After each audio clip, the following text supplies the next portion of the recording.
Two questions for you. One, do you want your board of peace to replace the UN?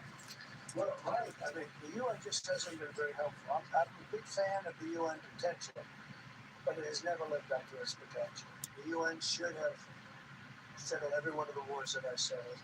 I never went to them. I never even thought to go to them. They should be able to settle those wars. And I believe you got to let the UN continue because the potential is so good.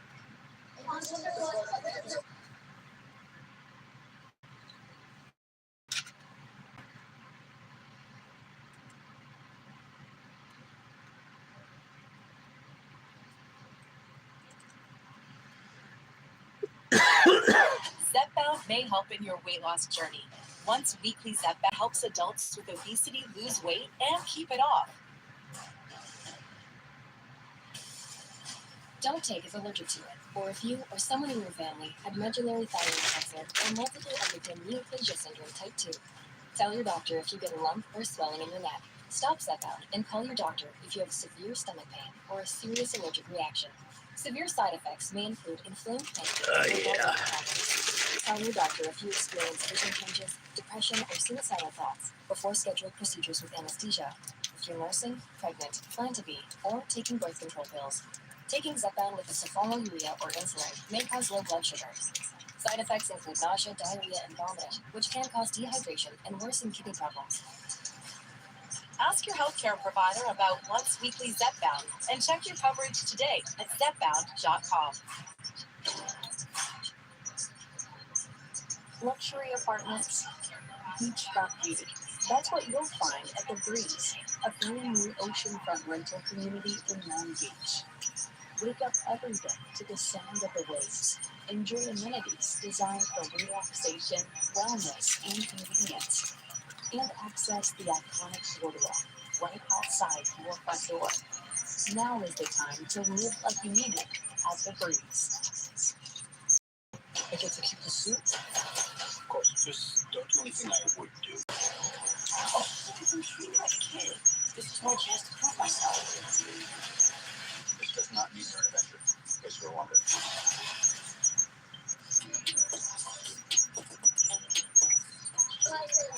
To be part of the board of peace. What role do you expect him to play, especially in Venezuela? And another one, because they from Brazil? Yes. The EU and Mercosur just signed a trade agreement this weekend, which is going to be the biggest trade zone, free zone. Oh, yeah. At the moment, we're talking a lot about tariffs. What is your reaction to that? So, two questions. Well, I just think we are trade like we've never had before.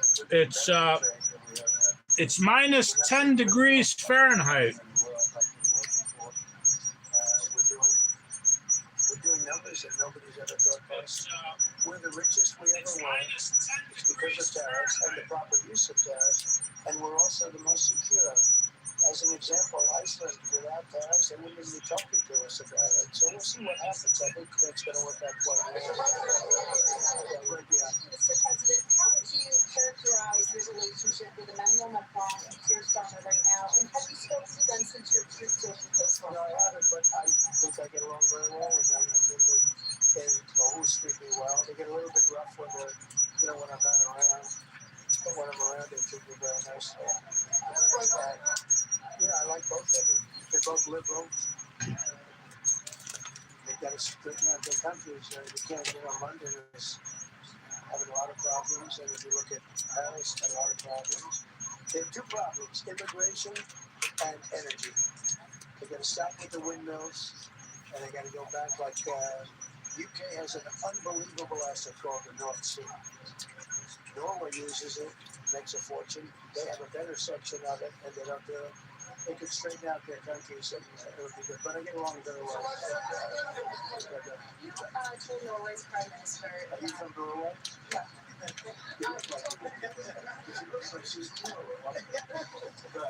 told Norway's Prime Minister that you're not winning the Nobel Peace Prize. Did you feel less obligated to get purely out of peace? Well, I lost a lot of respect for Norway.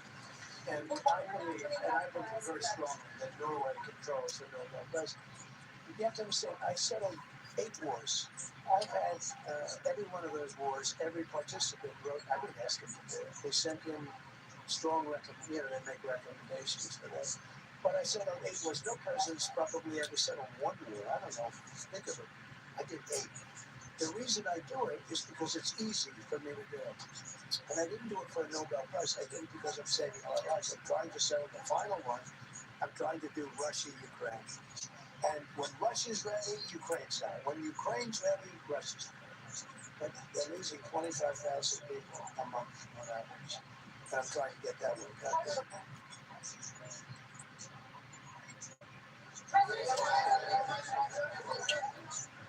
Oh, yeah.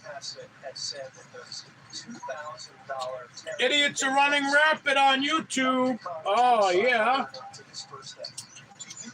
Point and click idiots. Point and click idiots. None of you people, none of you idiots know how to type in commands. Is that we have so much money coming in from tariffs that we'll be able to issue at least a $2,000 dividend and also pay down debt for the country. But we'd do a $2,000 dividend to the people of our country. We'd probably set a limit of income limit where it makes sense. But we will be able to make a very substantial dividend to the people of our country. I believe we can do that without taxes. That's not too social. You said that the British plan to hand basically Edgar Garcia over to British and then rent it back was an act of great stupidity. Previously, you backed that bill. Is it now your position the deal should not go ahead? I think that they, when they originally were going to do it, they were talking about doing some concept of ownership. But now they're looking to essentially just do a lease and sell it. And I'm against that. It's a reasonably nothing like Greenland, but it's a reasonably important area of the globe. Not just anywhere near, but I think they should keep it. I don't know why they don't do it. They need money. Mr. President, with your support to the Syrian government, most probably you avoided another civil war and a bloodshed in Syria, especially after the fall of the regime. I did a good job.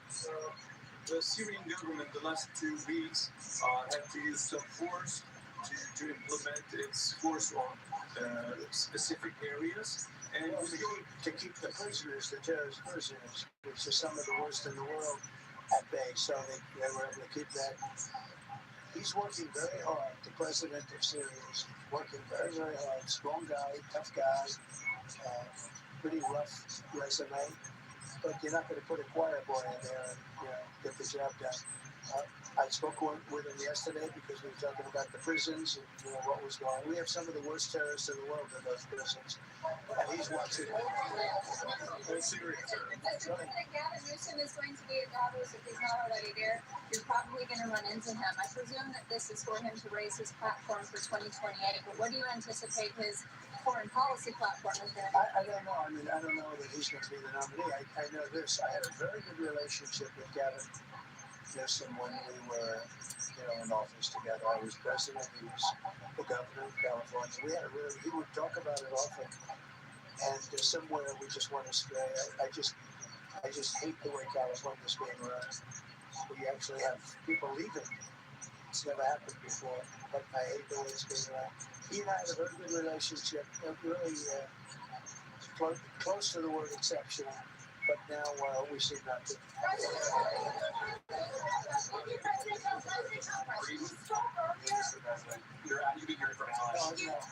Thank you so much, President. I'm Kara Castro from Greenbelt TV. And you spoke earlier about the 2020 election. Now that Maduro is in U.S. custody and he was freely charged, has any more information emerged that you could share with us regarding Venezuelan election software and Venezuelan ties to tampering with the 2020 election? And would you consider speaking to Maduro personally in prison in New York to get some answers on Venezuela's involvement with the 2020 election? No, I don't think I would be doing that. I think my lawyers would be very unhappy. They've learned some things. What happens to the tariff threat to Greenland if the Supreme Court comes out and rules against you on the tariffs? And well, I'll have to use something else. Take a look at the word license, take a look at other things, and then we have other alternatives. But what we're doing now is the best, the strongest, the fastest, the easiest. the least complicated.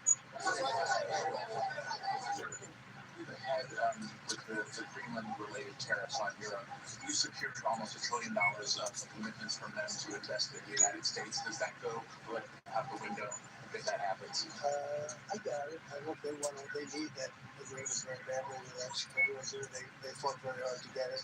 So I doubt that. But we'll see what happens. We have a lot of meetings scheduled on Greenland. I'm leaving tonight, as you know, Davos. And we have a lot of meetings scheduled on Greenland. And I think things are going to work out pretty well. Thank you, Mr. President. Could you still go to Paris for the G7 emergency meeting as offered by President Macron? No, I wouldn't do that.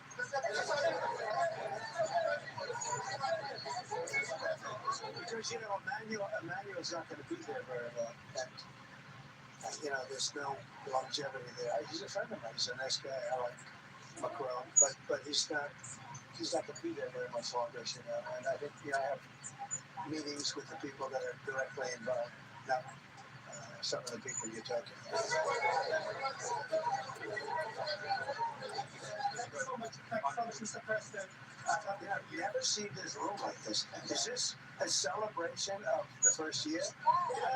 Have you ever seen it? I've never seen this many. I hope we have a very good structural floor. You know, this used to be a swimming pool. You're sitting over a swimming pool. I can see that happening. But we need a good structure here, don't we? Yeah. Thank you so much, Mr. President. Happy 1 year in President. Thank you. And my question is on Syria. The Kurds, as the most loyal near partners, facing attacks by some Syrian elements within the Syrian government. What do you do to ensure that Kurdish tribes protected on their offensive forces against terrorism in Rojava, Syria continue, as the Kurdish see you as a president does not abandon his alliance? Well, I like the Kurds, but just so you understand, the Kurds were paid tremendous amounts of money, were given oil and other things, so they were doing it for themselves, more so than they were doing it for us, but we get along with the Kurds, and we are trying to protect the Kurds. That's good. Ahead of your speech in Davos, can you give us a preview of what we can expect as far as laying out the plans for Americans to be able to buy homes?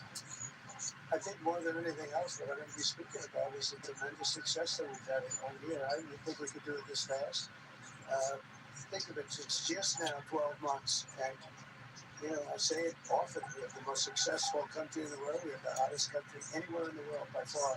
And this country would have been absolutely stone cold dead. And I'm going to be talking about it. Because, you know, a lot of them could use some of the advice as to what we did. They need energy.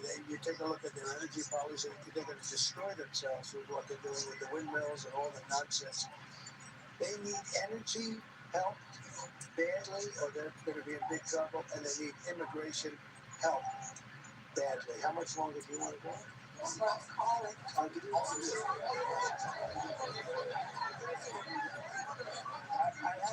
have a very important call with President Erdogan, who I like.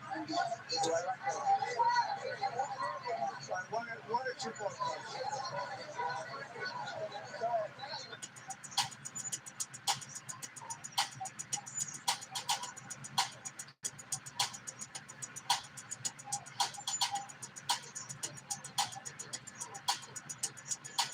Over 500,000 people with AFib have left blood thinners behind. With Watchman, a safe one-time implant that reduces stroke risk and bleeding worry. For life. Watchman. It's one time for a lifetime. Starlight, star bright, first star I see tonight.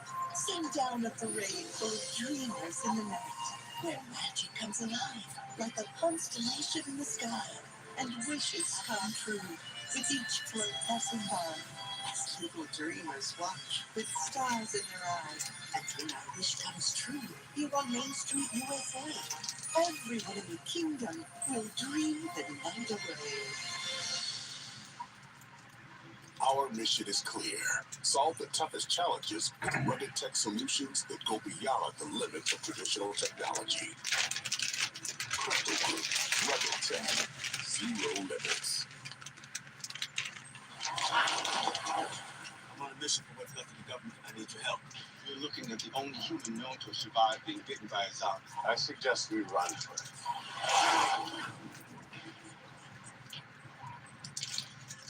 This is Survivor. The most addictive social experiment. He's a pro on TV. 49 seasons. All for free on Pluto TV.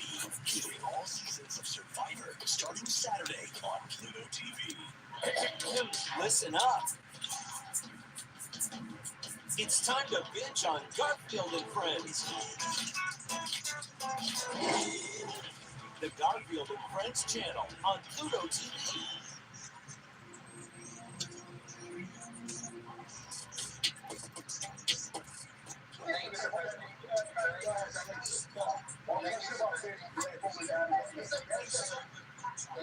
The red box. You talked a lot at the beginning of this about the economy, some positive economic indicators. Polling shows the majority of Americans don't feel the economy is doing well. Are you worried you're making the same mistake as President Biden? No, I'm not helping on that same mistake as him. Look, I inherited a terrible, it's a great question because we inherited a terrible, terrible mess. Between the border, between all the problems, the whole country was falling apart. And in 12 months, less than 12 months, in 12 months, we have the strongest border we've ever had. We have prices that are much, much lower than they were for the last time. We inherited very high prices. We inherited, remember this, inflation was at a historic high. We had never had inflation like that. They say 48 years, but whether it's 48 years or ever, we had the highest inflation, in my opinion, that we've ever had. Prices, because of that, were very high. I inherited, we brought down eggs immediately. Remember the first news conference, they were screaming at me about eggs. I was in the position for 2 days, and they screamed. We brought eggs down to lower than what they were before. And by the way, they continue that way. We brought the prices down from when I came into office and from what Biden had, way down. We're going to bring them down further. But the job we did is a miracle. But one of the reasons I'm doing this today is to explain. We inherited a mess, and we've made it a beautiful, beautiful picture. Think of gasoline at $1.99 in many states. $1.99 a gallon. It was $4.50, $5, in some cases $6 or $7. We're at $1.99, and energy is so big that with energy, everything else comes down. But the prices are coming way down, and we're going to bring them down further. But we started up here with these guys. We inherited a country that was broken. We inherited a country, and that's it. I have a very warm spot. We've done very well with Venezuela. And by the way, that even in itself is going to help us bring down the oil prices. In the Venezuelan oil, we've taken 50 million gallons of oil. We've taken 50 million barrels of oil out of Venezuela in the first 4 days. We've got millions of barrels of oil left. We're selling it on the open market. We're bringing down oil prices incredibly. And when they come down, and they've already come down, again, $1.99 a gallon for oil. Nobody thought they'd ever see it. Oh, 1 or 2 more. Go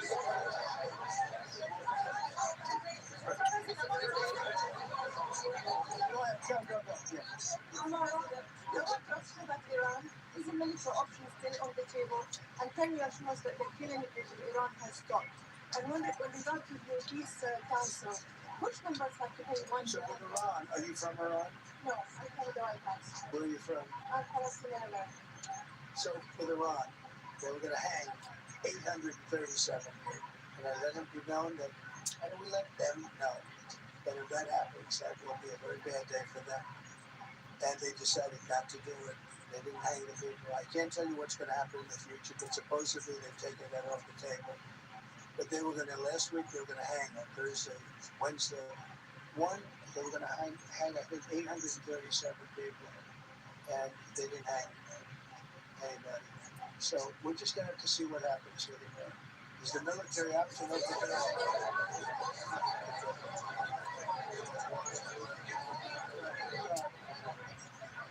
Thank you, Mr. President. Thank you, President. Go ahead. Thank you, Mr. President. Go ahead, I'll take your question. Thank you, Mr. President. You promised during your second inaugural to always put America first. I'm curious, how would you winning the Nobel Peace Prize improve the lives of average, everyday Americans. Why is this prize so important? It wouldn't improve the lives of anyone. What improved the lives of people are people that are living. I saved probably tens of millions of lives in the wars. You know, you add up the numbers. Just if you look at any one of those wars, you're talking about millions of people. You multiply times 8. But when you look at India and Pakistan, that could have been 10, 15, 20 million people. Could have been more than that. So I saved millions of people. So that to me is the big thing.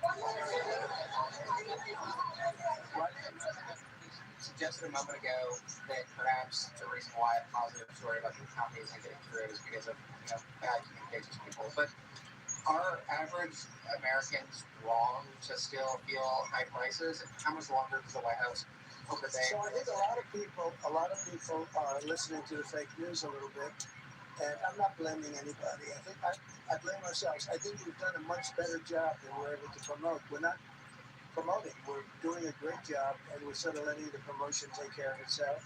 One of the reasons I'm doing this news conference, I think it's important. We have taken a mess and made it really good. It's going to get even better. But if you look at prices from a year or a year and a half ago, you look at the Biden prices, they were way up through the sky. And, they use the word affordability. They just say affordability and they don't talk about it. They created the affordability problem, and we are solving it. We have solved a lot of it.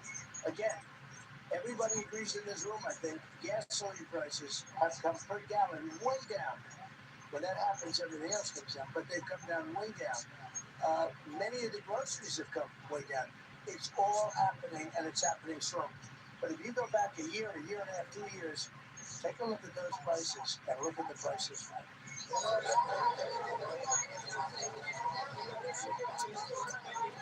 President of Venezuela, you made a condition. Where are you from? I'm from Spain. That's you made, nice. thank you. You made a condition that the political prisoners should be free. It seems that they are not being as fast as they promised in the beginning. Would that be an issue for the current government? They've agreed that they're going to let, I guess, most of them out. Depends on what they did. But they have released a lot of, released a lot of political prisoners in Venezuela.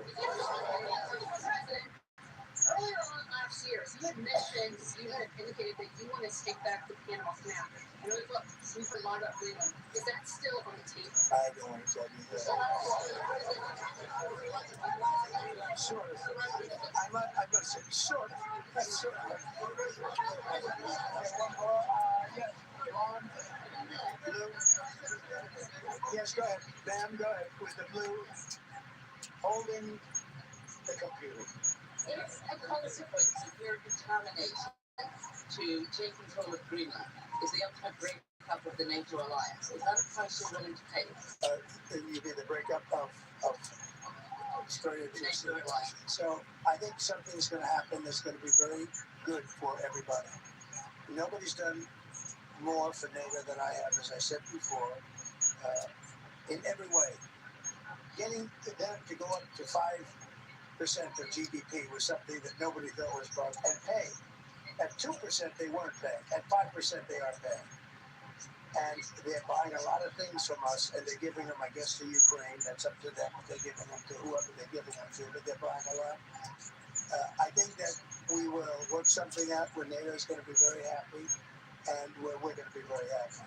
But we need it for security purposes. We need it for national security, and even world security is very important. How about it? Thank you very much. First of all, last year you told me that you believe that the reason you won the election is because God put you in this place so that you could save the world. Looking back 1 year, do you feel like God is proud of the effort that you've put? I do. Actually, I think God is very proud of the job I've done. And that includes for religion. We're protecting a lot of people that are being killed. Christians, Jewish people, lots of people are being protected by me that wouldn't be protected by another type of president. No, I think a lot of people are very proud of the job we've done. We've had an amazing year. This has been one of the greatest years. Even some people that wouldn't necessarily let me instinctively, they're saying this was an incredible year. We've had an incredible year economically. Look at our border. Our border was a disaster. people poured. It was an invasion into our country of a lot of very bad people, good people too, but a lot of very bad people from prisons and drug dealers and gangs and horrible people, murderers, thousands and thousands of murderers allowed into our country. And we now have the strongest border of any country. There's probably not a country, I guess North Korea has a pretty strong border, by the way.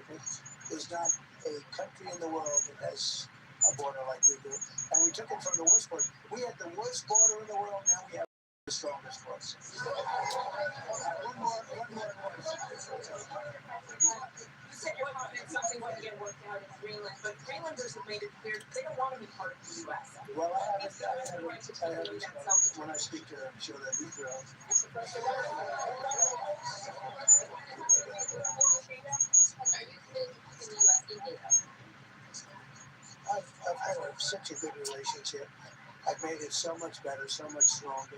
It's so good now. NATO is so much stronger now. I don't agree with a lot of the things they've done, but that was done before I got there. I think NATO's been good. Sometimes it's overrated, sometimes it's not. But we have a strong NATO. When I came here, we had a weak NATO. We had a NATO at 2%, and they weren't paying. We had a nothing NATO.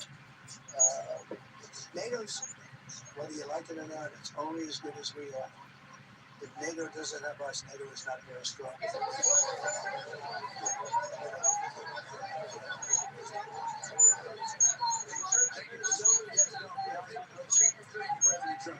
Really appreciate it, sir.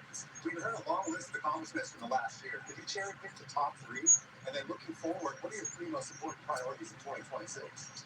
So I think the building of a really powerful military has been a great achievement. That would include the Venezuela thing. That would include the attack on Iran and the wiping out of the nuclear threat. I think that's been really amazing what we've done militarily. I think what we've done in business has been incredible. We have $18 trillion coming in. Plants are being built all over. Thousands of plants are being built all over the country. 18 trillion is a record. No country has ever come anywhere even close to that. I think that's a record. And I think that most favored nations for drugs is something that nobody thought that we had to do. Tariffs helped me there because the nations would have never gone along with it if I wasn't able to say, if you don't go along with it, we're going to put a 10 or 15 or 20% tariff on your nation. And they went along. And our drug prices are going to come down at numbers never even seen before, never even thought possible before. So those would be 3 things. Thank you.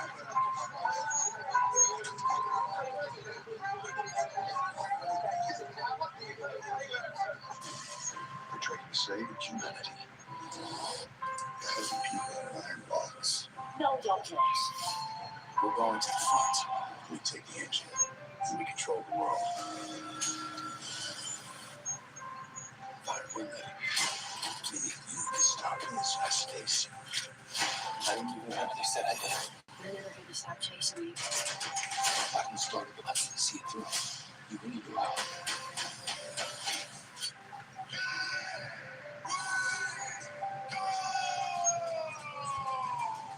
He mesmerizes. He hypnotizes until he vaporizes.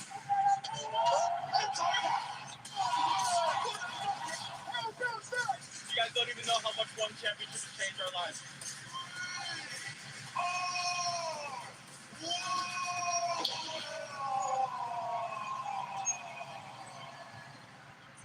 American Pickers. This is going to be really cool. Turn junk into gold. This place is huge. Join Mike and Frank. Oh, dude, look over here, I'm on $100. As they uncover hidden treasures. It's like a day-to-day treasure hunt. Don't go over 5,000. In backyards, barns, and attics across America. We hit the mother load here. Really want to sell it. Today was a great pick. I mean, I hit the jackpot. This piece is the holy grail. American Pickers. Hello? Is there anybody still in here? What's that? There's looking over there. I'm not here to scare you. What is that? I think something's investigating us. There's no has got nostalgia on demand with Gunsmoke. From the beginning in black and white to sunsets in full color. I'm in a nice quiet town here. Fire up Gunsmoke anytime on demand on Pluto TV. Stream now, pay never.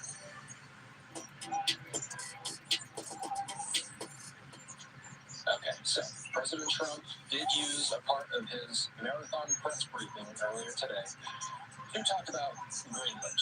The president entering the White House briefing room, Caroline Levitt, stepping to the side and letting the president go for nearly 2 hours. The president spoke on everything that's happened this past year. The president also taking questions from reporters, largely about Greenland. Connor Hansen with a look at what the president said about Greenland and how European leaders are reacting. Here's Connor. How far are you willing to go to acquire Greenland? You'll find out. President Trump with more tough talk for Europe before seeing some of their leaders face to face this week in Switzerland. Treasury Secretary Scott Bessent, who is already in Davos, is stressing the need for the U.S. to have Greenland. No country is going to assert control of Greenland if the U.S. controls Greenland. Bessent believes the president will be able to make his case when he arrives at the World Economic Forum. Democrats are calling Trump's approach reckless. I feel embarrassed for our country. We're taking the 70-year alliance with NATO, which has been the strongest alliance America's ever had, and potentially put it in jeopardy. Meantime, European leaders are slamming the proposed 10% tariffs on countries that oppose the Greenland takeover. The U.S. and EU agreed to a new trade deal last July. In politics, as in business, a deal is a deal. And when friends shake hands, it must mean something. I think it's sad and totally absurd that we have an American president who's blackmailing the rest of us, trying to get a piece of land or buy it through threats. President Trump is expected to speak in Davos on Wednesday. Thursday, EU leaders plan to hold an emergency meeting. In New York, Connor Hansen, Fox News. Okay, so a live look at the White House, the time in the nation's capital, 8:10 as we speak. Standing by is Charles Cutchin. He's a senior fellow at the Council on Foreign Relations and a professor of international affairs at Georgetown University. Let's talk about some of the headlines. And basically every headline that we're reading about this story today starts with what we're seeing on our screen right now. Quote, "You'll find out." When asked how far Trump would go to acquire Greenland, he responded with, quote, "You'll see." What do you think the administration is trying to achieve by keeping its end game ambiguous? Well, I think they don't know what the end game is. In the ideal scenario for the Trump administration, there is some kind of deal in which Greenland decides that it doesn't want to belong to Denmark anymore. The United States pays the people of Greenland, there are about 57,000 Greenlanders, a certain amount of money, and they willingly, consensually end up becoming a U.S. territory. That right now is not in sight. The Denmark has said we're not going to sell the Greenland to you, and the people of Greenland say we don't want to leave Denmark.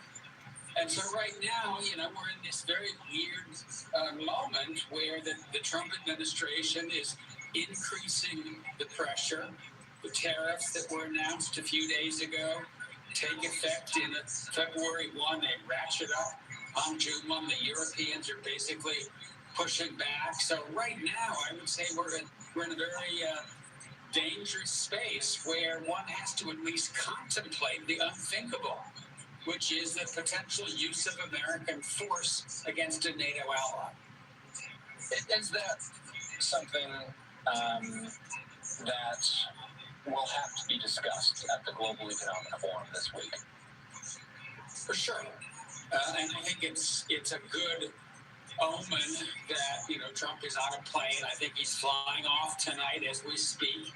And he will be on the ground in Davos where there are lots of European leaders. This is an issue that really does need to be discussed behind closed doors because what we're seeing today, what's been going on in the last 24 to 48 hours, is basically diplomacy, public posturing. And that's difficult for either side to back down. Compromises when you're out there in the public, and we have Democratic leaders who want to look strong to their publics. It's hard to make compromise. It's hard to accommodate the other side.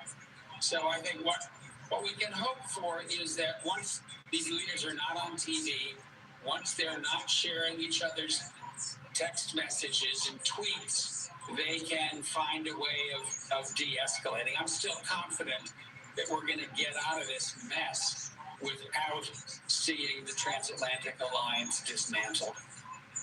And if you work out the calculus, what's the most likely path forward, that solution? You know, I don't think that Trump is going to get his way now. And in some ways, I think Trump's approach, which is to be very aggressive, is backfiring because it's forcing the Europeans to take a hard stand. And the people of Greenland don't want to be told what they're going to do. And so I think what we'll see here is some kind of compromise under the best scenario where there is an effort to attain the kinds of goals that Trump wants.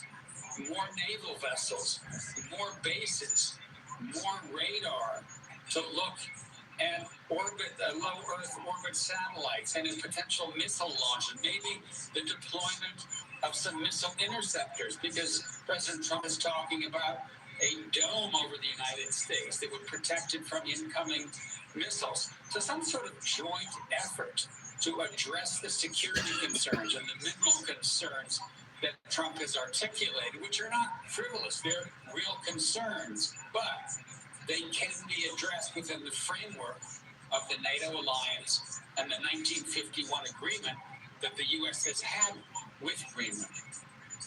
You mentioned him, the president, sharing images of a private conversation. That's something he did with France's Emmanuel Macron earlier today.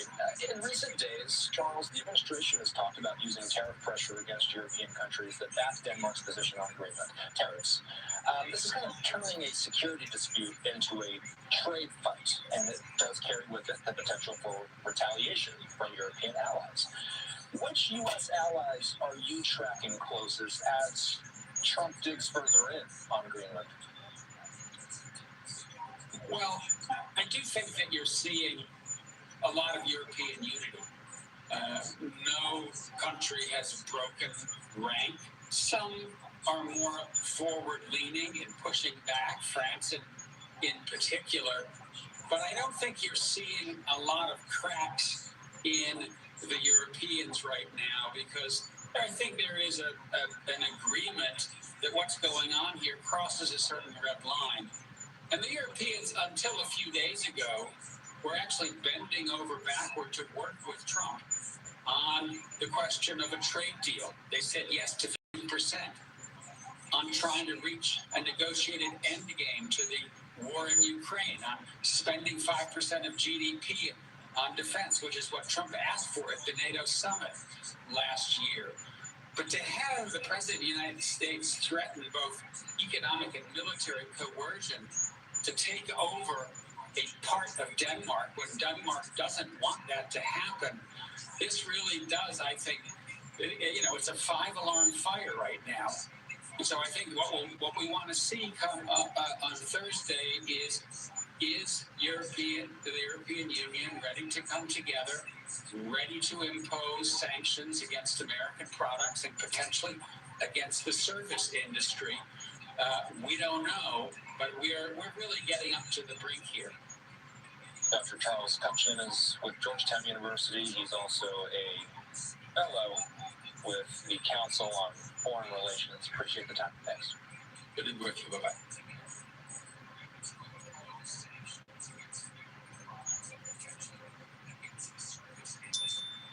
I'm a nutritionist and I've always focused on physical health and not so much my financial health. That's why I bank fee-free at Chime. I bill for it safely with my awesome new Chime card. And with direct deposit, I get 1.9% cash back on my purchases. Plus, I can get up to $500 of my pay when I save, and 3.5% APY on my savings. My credit's close to 700, and my finances are in great shape. Start banking fee-free at Chime, the #1 most loved bank. Brenda is a CIA-trained interrogator with specialization. She is a closer. If you try and run, I will charge with first-degree murder. Do I make myself clear? Oh, everybody else! Someone's confessing. Everything all right, kid? What do you think, Sergeant? You ever shaken someone so hard you broke their neck? That's what I thought.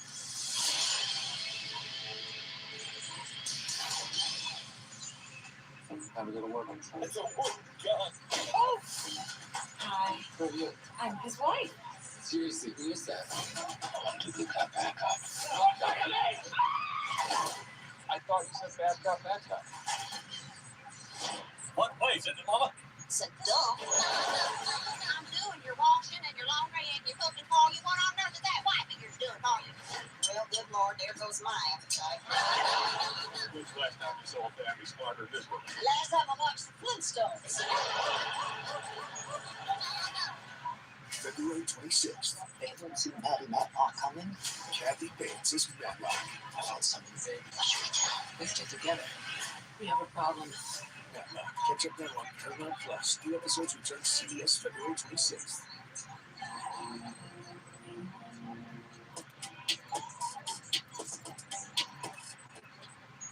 You're watching live now. I'm Austin Westfall. Live look at the White House, 7:15 in the nation's capital. Today, markets reacting sharply to a fresh flare-up in transatlantic tensions amid President Trump's efforts to own Greenland. Today was the first day of trading since the president aggressively renewed threats against European allies. The Wall Street Journal saying that stocks slumped after the president stepped up his campaign to take over Greenland and threatened new restrictions on trade with Europe should he not get his way. The Dow plunging nearly 900 points today. Standing by is Hannah Rathbun. She's the founder and CEO of Granadilla Advisory. So today's sell-off was tied less to earnings and more to headlines after the U.S. signaled new tariff pressure on several European countries. What specifically do markets fear most in a moment like this? Well, this was more of a liberation part 2 or a deja vu from last year. It's an introduction of additional uncertainty. If you think about since April 2nd of last year, tariffs were introduced, negotiated downward, and it was pretty quiet for a while as the nations actually work out the details.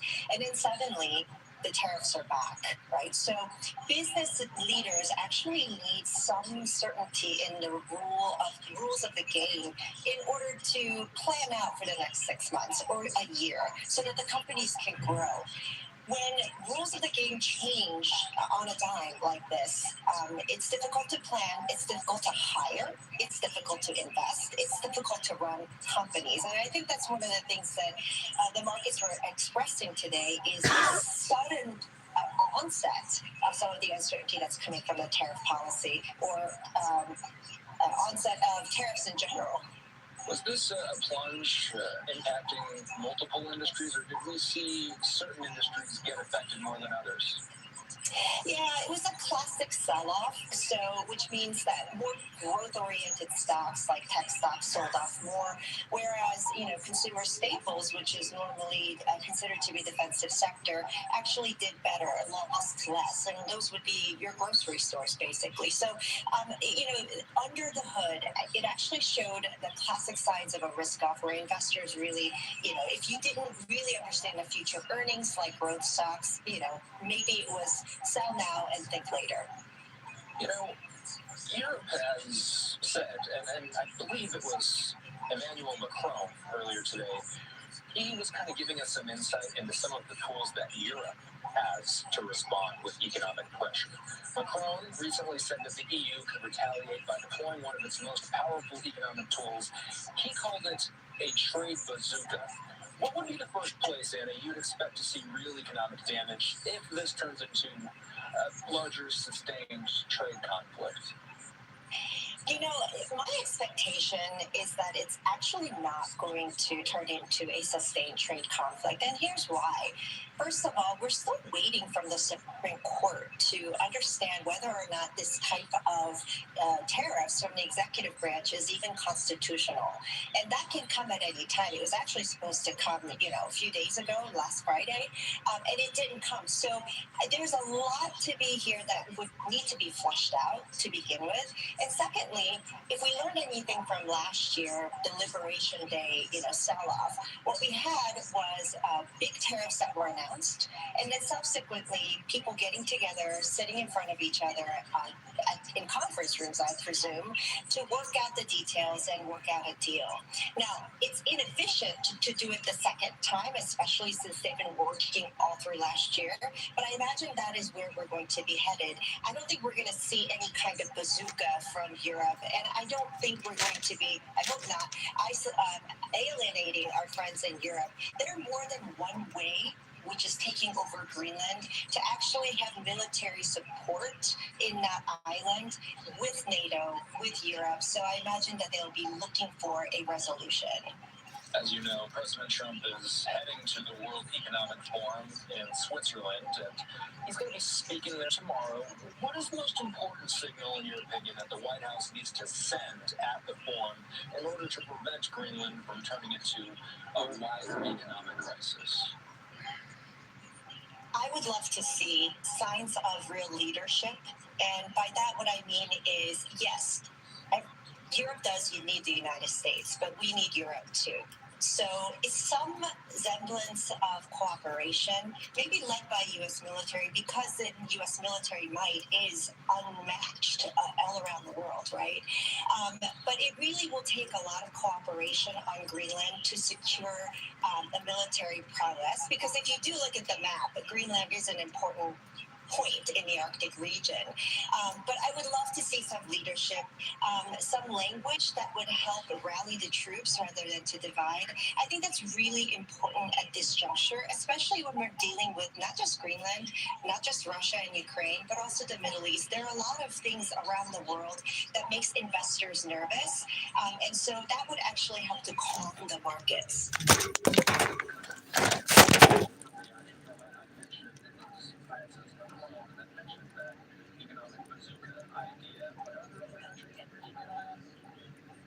Yeah, so apparently Denmark is not coming, so I can't keep an eye on that right now. But Germany certainly, and the reason why I say this is because no matter how much France wants to send a bazooka, I do think that Germany will keep some of the hot, fiery rhetoric at bay. Germany is an exporting country, not unlike China. They need people to buy things, so tariffs will actually impact them a lot. And anything that escalates is going to impact their economy. So I would be looking for language from Germany and certainly calming rhetoric from Germany as well. And I think they'll be the calming factor. Short-term spokes like this and market drops like this, and does lead to short-term money for word spoke. And yet, people that are 401ks or that are invested in these return indexes, they look at this and they might get some short-term pain. Any advice for the long term?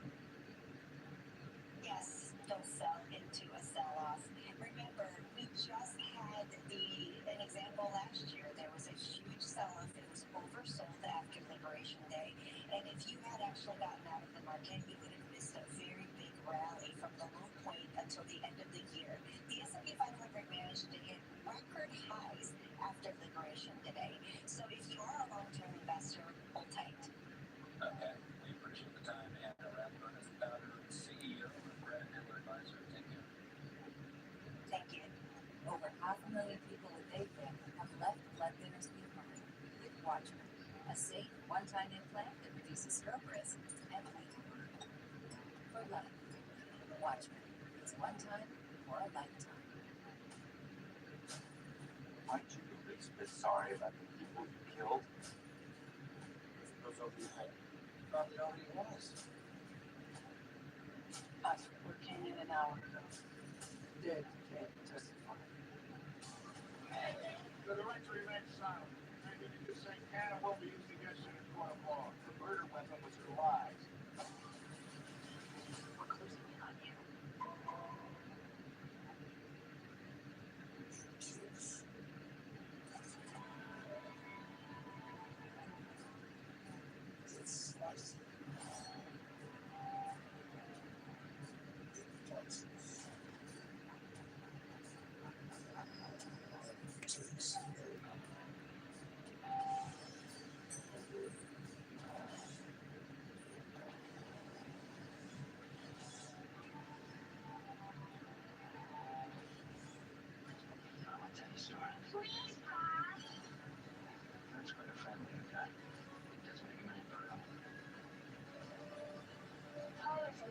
tourist area.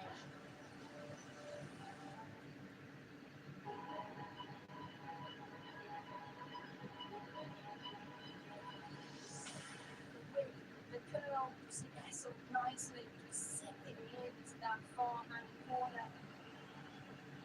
Here they go again. Wonderful work. Options are coming. Wonderful strike. Goalkeeper, absolutely no chance.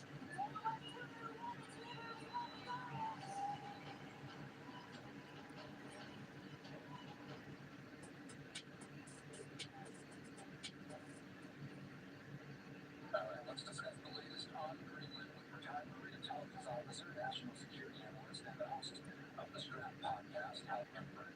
Here with me, Hal. We have been watching, and maybe you caught some of this too, this long White House press briefing earlier today with President Trump. He said lots of things that made lots of headlines, including his quote, "You'll find out," when he was asked how far he'll go in order to acquire Greenland. Also, how tracking reaction from European countries. Today, the European Union's top official called Trump's plan to do tariffs over Greenland a mistake. She questioned Trump's trustworthiness. We also heard from French President Emmanuel Macron, who recently said that the EU could retaliate by deploying one of its most powerful economic tools, which he called a trade bazooka. The timing of all of this is fascinating. Trump is heading to the World Economic Forum in Switzerland. Let's talk about the World Economic Forum. What is the purpose of the forum, Hal, and how might it feel different this year in light of everything that's going on? Well, the forum is an international forum with world leaders. You have heads of industry, lots of top-notch CEOs, some of the great minds of the international scene of the world come together in Davos every year. Davos, obviously in Switzerland, it's a kind of enclosed valley. So they secure the entire city of Davos, and there's really only one way in and one way out to get in there, and basically create this security cordon. And they have this sort of free flow of ideas. They have speakers, forums, all sorts of stuff. And that's Davos. What's different this year?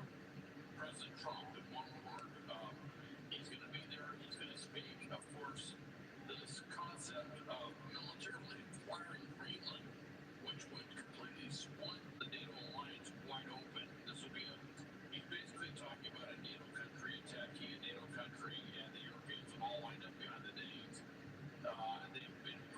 They've made just absolutely clear that is unacceptable. The Prime Minister of Denmark has said this would pretty much rupture the alliance if this was to happen. At that point, it would no longer be North Atlantic Treaty Organization. It would be more of a European organization with maybe Canada as a side note. And so it's a huge issue that they're going to talk about. Now, with all that said, President Trump seems to be alluding to some sort of compromise solution, short of using military force. For whatever reason, he keeps that on the table. That has caused incredible rancor, and of course, to throw that 10% tariffs and then say they may raise it 25% tariffs, and they'll go along with what he wants to do with Greenland, has spurred this trade competition, and of course, the President Macron talking about the trade bazooka, which actually was something that was developed for China. When China singled out, I believe it was Lithuania, back in 2021, they developed this sort of unified strategy to aim all of the economic or trade pressure of the European Union in one direction. Now that China thing is going to be aimed at the U.S. because of what we're doing on Greenland. A lot in the White House, the nation's capital, is 823. You know, this Greenland issue, Hal, is making a lot of people ask whether NATO's solidarity can hold. Is that a reasonable question to ask? I think it is right now. This may change in a few days. We may find that President Trump has a completely different course of action, a completely different option he's going to throw out there when it gets to Davos. I may be wrong in that. I know this is kind of an extreme thing, is to take ultimate sovereignty. There are a lot of great nations below that.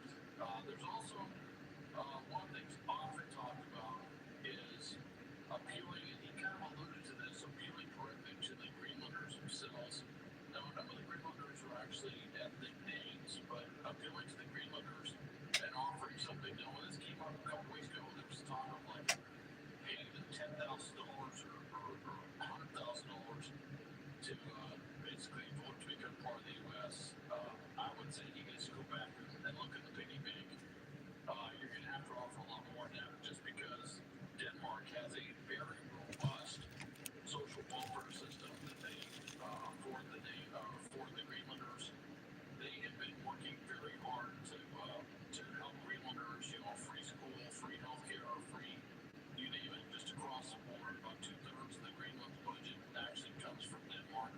So Denmark's been investing a lot in Greenland, and the Greenlanders want independence, but they realize there was only 56,000 of them. It's a huge territory. There's no way they can possibly run that thing on their own. So they know they need to have a lot of help from outside. Also, Danish Greenland's industry, primary industry, is shrimp fishing, and due to global changes in water temperature, shrimp fishing is diminishing. And there's a lot of talk about rare earths and mining, but it isn't happening. That's the thing. There's much of a mining industry there, so it's always a potential for that. Really, cannabis or location, which is a real estate issue, and that's a concept that President Trump understands very well. And when you talk about things like the Golden Dome and forward police defensive missile systems, from hypersonic missiles, drones, ballistic missiles, submarine launch missiles, all these other things, we're looking at potentially putting a massive investment onto Greenland territory, and I think that may be part of the thinking of President Trump is he wants something stronger, certainly than the 1951 agreement, because even under that agreement, whatever we do, we have to do in cooperation with Denmark.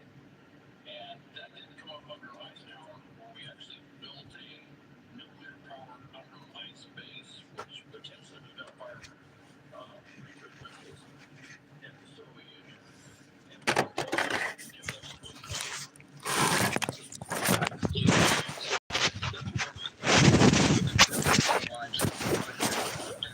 in on the Golden Dome. Well, first off, it's is not covered by the Golden Dome. The second thing is, I don't know exactly what they have planned that they want to put there. We're talking a defensive system.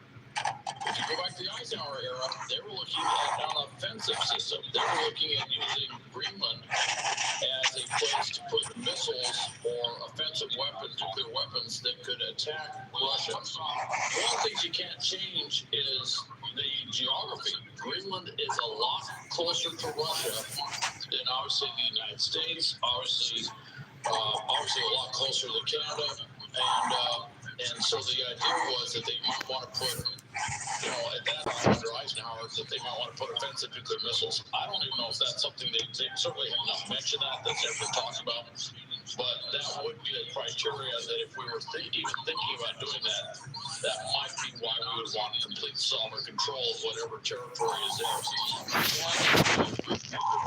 Before, where we work with another country, and then their internal politics say, we don't want nukes on our soil, and all of a sudden we're left out in the cold. And, New Zealand comes to mind.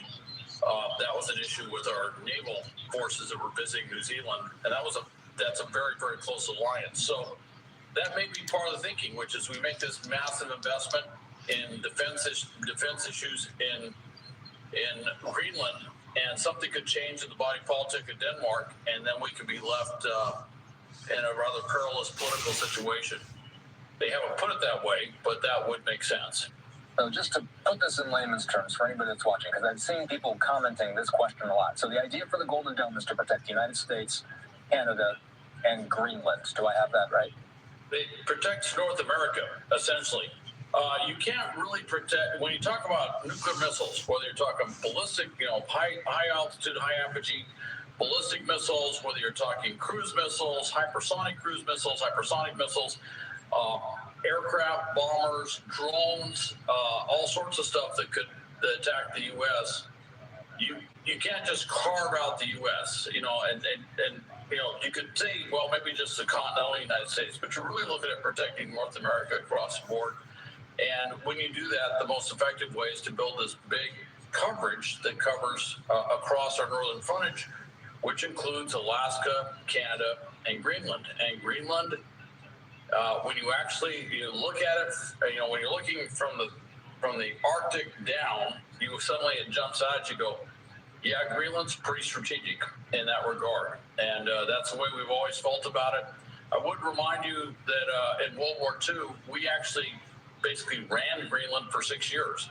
Denmark was overrun by Nazi Germany, and there was a quick thing done by the Danish ambassador of the U.S. before he ceased to be the Danish ambassador in the U.S., and we had an agreement, and basically we ran Greenland. Matter of fact, the first shots we had with the Nazis in World War II actually preceded Pearl Harbor. They were in Greenland, all very quiet, all very classified, but it was to take out a Nazi weather station that they were using for their U-boat operations that the Nazis had put there. So we have a long involvement with Greenland going back for a very long time, certainly before World War II, but definitely World War II. You know, I've been thinking about this a lot. Is this Greenland controversy, is it making us learn things about NATO? Is it exposing vulnerabilities within NATO?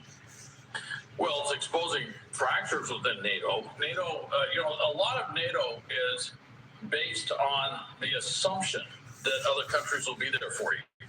It's based on the belief, the good faith that if something happens, it's sometimes called the Three Musketeers thing, all for one and one for all, that they will all come together and they will defend each other. And that's Article 5 that's in there. And what this is doing is it's causing great doubt within the European members of NATO, which is, will the U.S., if the U.S. is making such a big deal over this Greenland thing, if they're actually talking about doing military action against another NATO member, can we really count on the U.S. to be there if there's a ground action? For example, Russia tries to invade the Baltic states. Will the U.S. be there for us? That's the question that is being circulated amongst European capitals right now, is this great question about the U.S. and what direction we're going. Trump is heading to the World Economic Forum in Switzerland. As you and I have mentioned, European leaders are signaling that they want the meeting to de-escalate the trade threats. They also want to avoid a public rupture inside the NATO alliance. As we watch Trump's speech in Davos, what is the most realistic diplomatic win that Trump could come home from Switzerland with?